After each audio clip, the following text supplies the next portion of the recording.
Welcome to the PIO podcast, a place for everything public information related for police, fire, EMS, and local governments. It was a good learning experience for a lot of us that social media is not real life. But we have to remember the media are very rarely a target audience. They're simply that conduit. Our words have impacts on individuals, and it may not be positive. So just being thoughtful and mindful of the words that we speak. I think what's so interesting about this position too, and this job and this profession, is that every one of us is looking for purpose, and when we find it here, that's it. To know is that a crisis for one is not necessarily a crisis for another.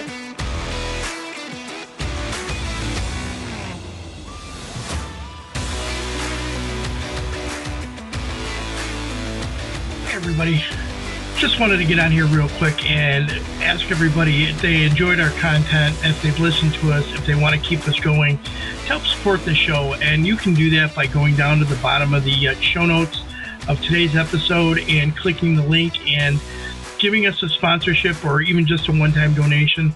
That'll really help us keep this podcast going and keep us giving you new content. Thanks everybody. Enjoy today's episode.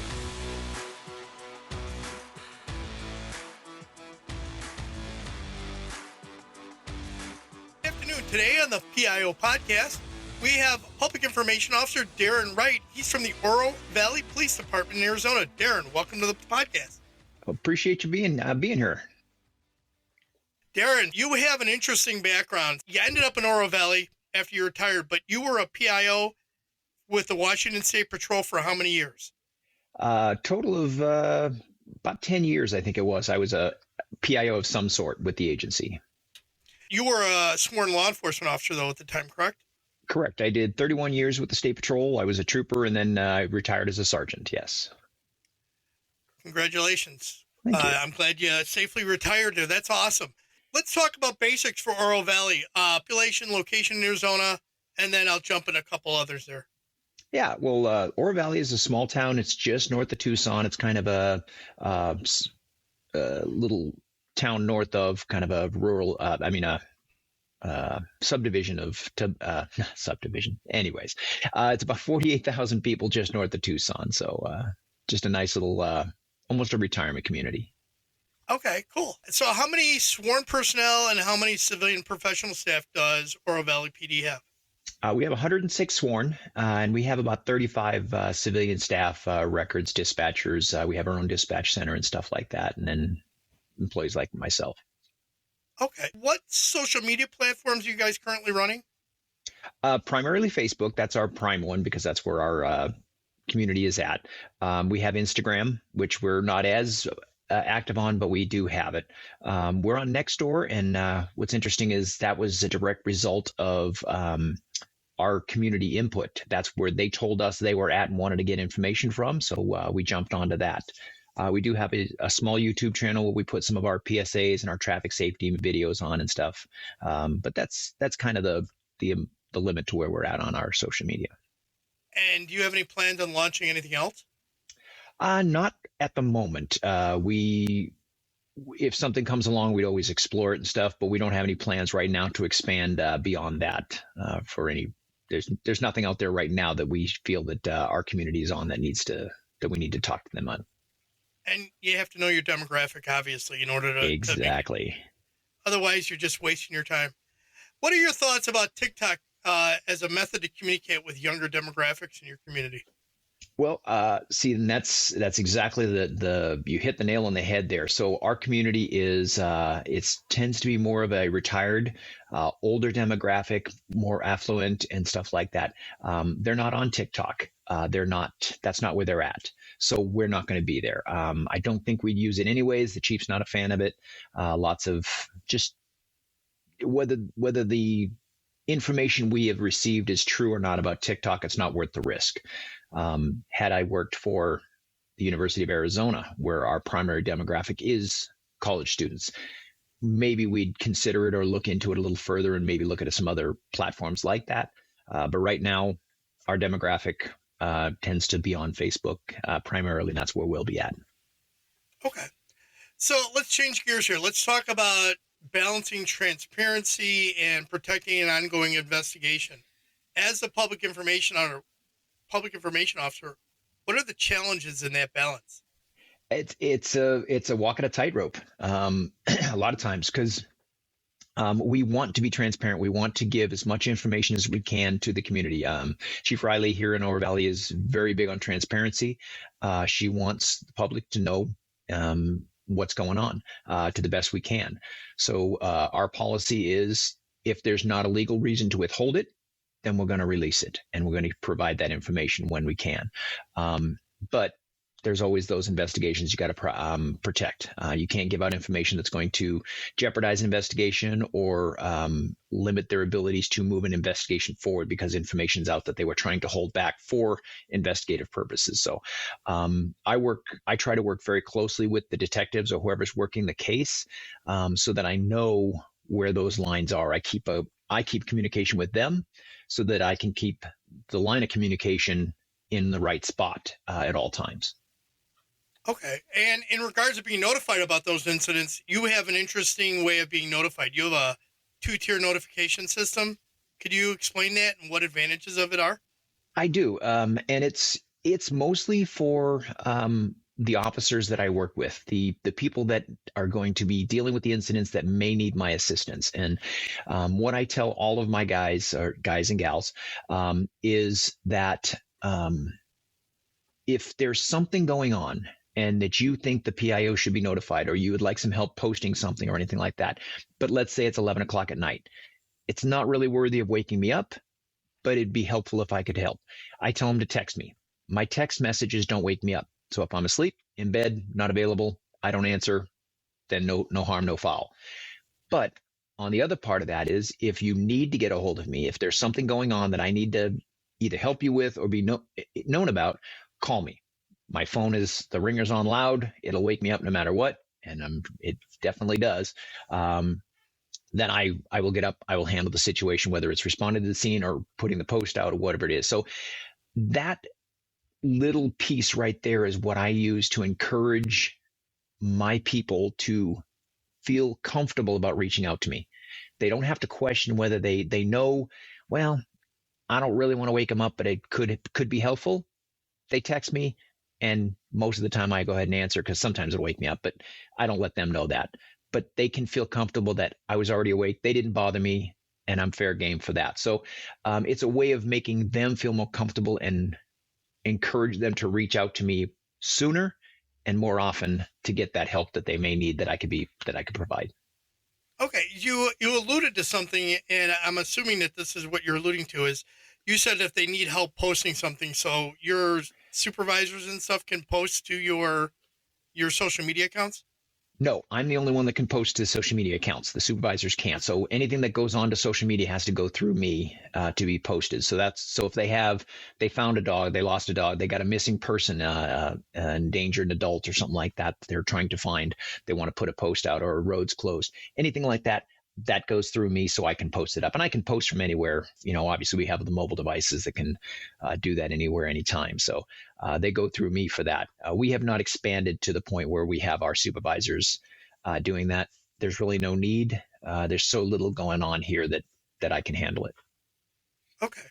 Chief Carol Riley talks about the reservoir of goodwill that the police department holds with the public. She calls it the emotional bank account. I have a different name for it, but I'll explain that in a minute. But can you explain it? Absolutely. We love the emotional bank account. So every agency has an emotional bank account with their community. So that is that account you have, whether of where you stand with your community. So just like any bank account with a bank, if you don't make a deposit into that account, you're not going to have anything to withdraw from. So the more deposits you make into that account, the higher your account balance is. And when somebody makes a mistake, which we're human and we're going to make mistakes, you can make a withdrawal from that and you're still in the positive because you've made those deposits. So having that, and it's tough to find that balance between bragging and letting people know the great things that we're doing in our agency. So we just had one this week. It was very popular. We had one of our officers as officers tend to do, came across an elderly male that they got to check welfare on, had no food, his pay wasn't going to be coming in for another week or so, limited income, his phone charger wasn't working. He took it upon himself to go to Walmart, buy some food, buy a phone charger for him, and did it on his own dime. And just, he would have preferred nobody to know about it, but we found out about it. So we put it as a way of a glimpse into our department, and this is what our officers do. And it was very, very well received. A deposit into that account, that emotional bank account, the great things that our folks do every day. So, and I think that's what a lot of departments forget sometimes, that they need to put those things out. You know, they think they always got to put the crime stuff out. Yeah, you do, but you also got to show what your officers are doing in the day-to-day, because those are the things that people remember sometimes more than even the worst things that could happen. Right. And when somebody says, you know, they may have a bad interaction with an officer at some point for whatever reason, and they start talking to others, whether on social media or in person, they say, well, that department does this, and they're like, what? Not what this is what they really do, and they defend us, and come to our backing. So, yeah, I call it the trust bank, and you know, if you're throwing your trust into the community by showing them what you do on a day-to-day basis, they will fight those battles for you. You will not need to do anything. They'll do it all on their own. Exactly. So, Darren, you have a lot of background handling crimes that could potentially impact the credibility of your agency, such as an arrest of an employee within a department. What and when should the information be shared with the agency staff and the public? And why is it so important to help and be upfront about that incident? Great question. So, I have had some experience with that. There's one incident where, when I was back with the State Patrol, we had what's called commercial vehicle officers. They're uniformed and armed, but they're not fully sworn officers. They could only do very limited stuff with trucks, but they did wear a uniform that represented the State Patrol. One of these officers was arrested in a net nanny operation, which is those online child predator operations. So that's bad. That's bad no matter which way you look at it. The arresting agency reached out to us and said, hey, we just arrested one of your folks. And as per those, not just because he was with us, but they always put out a press release at the end of those operations saying who was arrested. Well, it wouldn't take long for the media to figure that out. So they gave us the heads up. So again, like you said, balancing act between the investigation and not our case and transparency. We coordinated with that agency and said, hey, we'd like to, when you put that out at the same time, reach out to the media and proactively say what happened and what we're doing. So we coordinated that with the agency's permission that arrested them. And we came right out and said right off the bat, one of our officers has been arrested for this crime. They're immediately being placed on leave. They will not have any interaction with the public. This does not live up to the standards that we set for our employees, and those kind of things, and just laid it right out there, take the lumps. Well, it turns out it was a small blip on the news radar, and then it resurfaced again when he was convicted. A little blip. There's no scandal. There's no trying to hide anything. We're not trying to protect him or cover for him or anything like that. We came right out and said, hey, this is what it is and this is what we're doing. And it ended up working out very well for us. And it didn't turn out, had they found out about it prior to us saying something, then it would have been, and if we didn't know, then it seems like we're trying to cover for him. We're back, why didn't you say something? So scandal is, how scandalous it looks plays a big part into how much traction it gets. So if you take out that scandal part, make it transparent, this is what it is, this is what happened, it is very helpful. And in something like that with the Washington State Patrol, were staff notified before it went out to the media? There was a bulletin put out that there was something going on. Yeah. And I think that's important. Yeah, it's critical. Yeah. You gotta let your people know so they're not surprised. They shouldn't hear it from the news. Internal communication should be done as best as possible prior to external communication. It's only fair to your employees. It's what's right to do for your employees so that they don't have a citizen coming up to them and saying, hey, what happened with so-and-so getting arrested? And they're going, I don't know. They should know. So they're not blindsided. Let's take a quick break. When you think about propaganda, you probably think about Kim Jong-un and his funny little haircut. And you'd be exactly right. The podcast, This is Propaganda, doesn't want you to believe that. They want you to question the ads you see, the news you read, the brands you love. What they don't want you to question is that they are advertisers themselves, peddling the same tricks they claim you fall for to make a living. If you need something to boycott, look no further than this show. Don't listen to This is Propaganda. And now, a word from our sponsor. In today's climate, you need to be able to communicate, whether you're communicating to those you serve, your peers, or your constituents. Whether you're looking for professional development or to work with a professional, John Guilfoyle Public Relations has you covered. From crisis communications to website development, visit our website at jgpr.net or call us directly at 617-993-0003 to get started today. We'll help you tell your story strategically. Now let's return back to our episode. So Darren, you in a Police One article that you recently had authored, you talked about that a cost-benefit analysis can help determine whether proactive or reactive approach is best. Can you go into the detail about that? Anytime you're doing this, lots of things happen. You can't tell the public about every single thing that happens. So you need to determine what that cost-benefit analysis needs to be determined. If we say something now, because it's going to get out, we know that the media is going to get a hold of it. We know it's going to come back on us, like that incident I was discussing a moment ago. We knew that would get out eventually. And so we wanted to get in front of it and choose a proactive approach. If it's really not that big of a deal, it's not going to really be detrimental if they do find out, and it's not going to be a big story.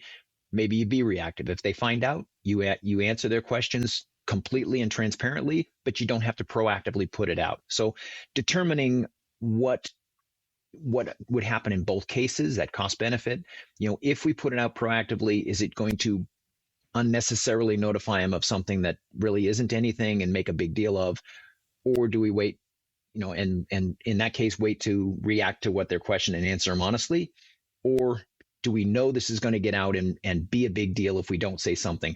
Go proactive and do that. So each situation needs to be determined, find out all the variables, make a determination from there. Okay. And we've kind of talked about this already, but ownership of an incident, what are the considerations does the agency have, and what should they say about that, taking ownership? If you have ownership to have, take it. It's easier to take the lumps now and take the hit. If it happened, it happened. It is what it is, and we had a saying up there because, the State Patrol has the bow ties. We were very big on our appearance. So the saying was, if you mess up, dress up and fess up. So, we call it bow tie up, and let's stand up there, take our lumps, say what it is. This is what happened. This is what we're doing, and move on. And it has always worked very well. I use the analogy of feeding the bear. The media is a bear, and if you feed the bear, you know what they're going to eat, and they're going to be fed, and they're going to feel better. If you don't feed the bear, it's not like the bear's not going to eat. They're going to find food, and what they eat may be you, and that may not be good. So feed the bear, give them what they need, be honest, be upfront, say it all, and say it clearly. I like that analogy. That's awesome.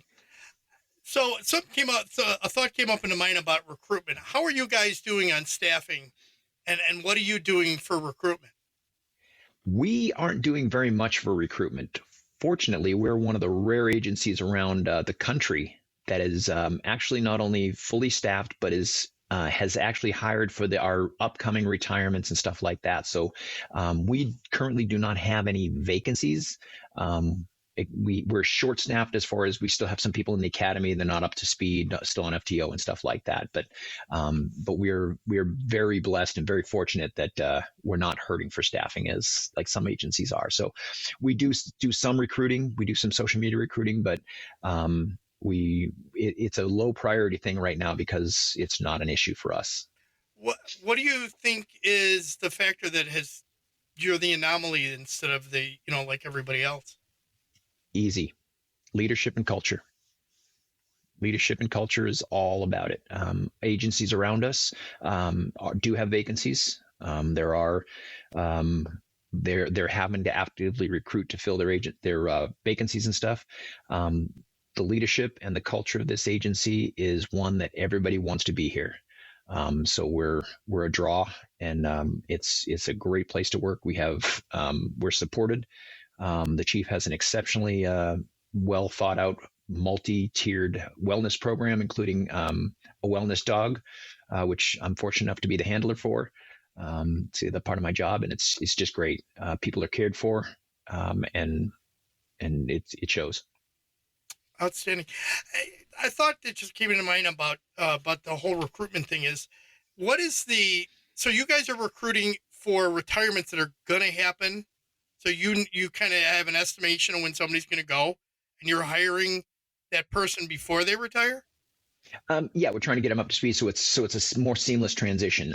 We have a drop program here in Arizona, so when that drop is up, they're going to go. That's just, we know those ones are going to go, and some announce it well in advance, a couple of months in advance, so we know those are coming. And when we do that, we're able to hire that spot and get them into training, schedule them for academy or whatever needs to be done, so that we can start getting them in place, and the transition is a little bit more seamless. So that's pretty good, because a lot of agencies don't hire before they get a retirement. That's great. That is a great way of filling it, because by the time you wait for the person to retire and then you hire somebody, you're already behind the eight ball for that. You're 6 months out without a person. Right. And what's your training academy length? How long is it in Arizona? I'm not exactly sure. We use several different academies. We don't have one specific one. We have, where there's openings throughout Arizona, there's several different academies, and we send them to wherever we can for openings. So it varies. Okay. All right, Darren. No worries. What other questions would you have asked if you were the interviewer, and how would you have answered them? I don't know. These were pretty good questions. So, the biggest thing for us, like I said, was transparency. We like to be transparent, and we like to be in communication with our community. We strive to be in communication with our community. I go through every comment on our social media pages. I respond when appropriate. We don't, not just when there's something negative, but show some human to it. Respond to them, talk to them. We heard, and I can't remember which class it was, but don't be a digital bullhorn. You shouldn't just be blasting information and not have a two-way communication with your community. It should always be a talk, a communication, and a conversation with your community. And having, especially on the lighter side of stuff, when we have the humorous things or some of the cuter things. We just had one. We had a thing called Project Graduation, which is a deal for the graduating seniors. It's the senior party where they can be safe and no drinking and stuff. Part of that party was this big, huge throne of a chair that had donuts and stuff on it. The fire department was supposed to take it to the trash after the cleanup. Well, mysteriously, it ended up in front of one of our substations. No, we're not sure who did it, but we haven't. Anyway, so that appeared, and then one of our people put it into the chief's office and behind the chief's desk. And so the chief, they took a picture of the chief sitting in it. We posted that with a little kind of a hint about Golden Ranch Fire Department here, placing it in our thing. We're trying to find the rightful owner and stuff, just humor. And so there's been some banter going back and forth with the fire department and the community about that chair. So it's things like that get that engagement to the community. If you don't have that engagement when you need to speak to them, they're not going to be there. Which is one of the other things we do every December is we have our elf on the shelf, our officer OV, and through the month of December, he does all kinds of, we split between a safety message, highlighting one of our agency departments, and then something silly and ridiculous where he breaks something or destroys something. So it kind of humor in there. And that gets the community involved and engaged. And if they're clicking on likes, clicking on follows, and looking at it every day, when we need to put something out that's an emergency, we need them to know, we're going to show up in their feed because the analytics are going to show that they've been following it and then actively engaging with our department. So you can't wait till there's something going on to be the only time you talk to your community. You've got to get them you've got to be in their feeds all the time. And you've got to be engaging them, because if you're just throwing stuff out to them and not interacting with them, then the algorithm's not going to connect. Right. They're not engaging. They're not liking. They're not clicking the like button. They're not commenting. And if there's no engagement, it's not going to show up and it's not going to click those analytics, like you said. So it's really important. So cool. Darren, thank you. Let's go to some rapid fire questions here. All right. All right. Texting or talking? I'm old school, talking. I don't have anything against texting, but I like to talk to people. I'd rather pick up the phone or walk down the hall and pop into their office and talk to them. Chocolate or vanilla? Vanilla. And it's not because my personality is that way. It's just I like the flavor of vanilla better. Always the preferred choice. Coffee, tea, or an energy drink? None. I drink Mountain Dew is my vice of choice. I actually survived. Close enough to an energy drink. Yeah. I survived 31 years of law enforcement and 4 years in the Marine Corps without drinking coffee. So I'm kind of an oddity. Wow. Congratulations. That's awesome. What would be your superpower if you could have one? Superpower, stop time. If I could stop time, there's so many things throughout my career and life and things like that. I was also a volunteer firefighter. If you just had that extra second, that extra minute to get there to save somebody, to change things, to change the course of something. So I think if I had the superpower to stop time, I think we could make a bigger difference in things. Wow, that's a unique one. I don't think I've ever heard that one before. That's awesome. Ask permission or beg for forgiveness? Situation dictates tactics. So it's never the same all the time. I tend to go to the ask permission. I've been bit by the ask for forgiveness thing before, but that's one to keep in the pocket because every once in a while you need it. Right. Place you'd most want to travel to? New Zealand. I'd love to go. My bucket list trip is to ride a motorcycle around the outside of New Zealand. That'd be beautiful, I think so. I think so. Guilty pleasure food? Oreo cookie blizzard from Dairy Queen. If you could choose to have coffee with any historical figure, living or dead, who would it be? I'm going to go with someone that probably most people say, but it would be Jesus. I think that'd be the ultimate person to do that from history. So, okay. Final thoughts, Darren. What key points would you like the listeners to take from the interview today? If just remember to engage with your community. I know we're all busy. It takes time to do that, but the benefits that we can get from actively reaching out and talking to our community members, learn who they are, learn what they want, learn where they're at, talk to them. Don't just yell at them, and then it'll pay off manyfold in the end. Anything else you'd like to add at all? No, I think we've covered everything pretty well. I couldn't think of anything additional. So I think we did. Darren, how could people best reach out to you if they want to connect or follow up? A couple of different ways. They can, our Facebook page, the messages, if you want to send a Facebook message, it comes directly to me, or they can go to oralvalleyaz.gov. And under the important contacts, my name and my cell phone and my email are on there. So oralvalleyaz.gov is the website for our town police department. You can find it in there. They can get a hold of me. I'll add that into the show notes. Perfect. Darren, thank you very much for being on the show. I appreciate it. Thank you for the invite. It was an honor and privilege. That's all for this week. We hope you enjoyed this episode. Thank you for listening. Be sure to subscribe to the podcast to get notified on the latest episode. If you are listening on a platform that allows you to leave a review, please give us a review.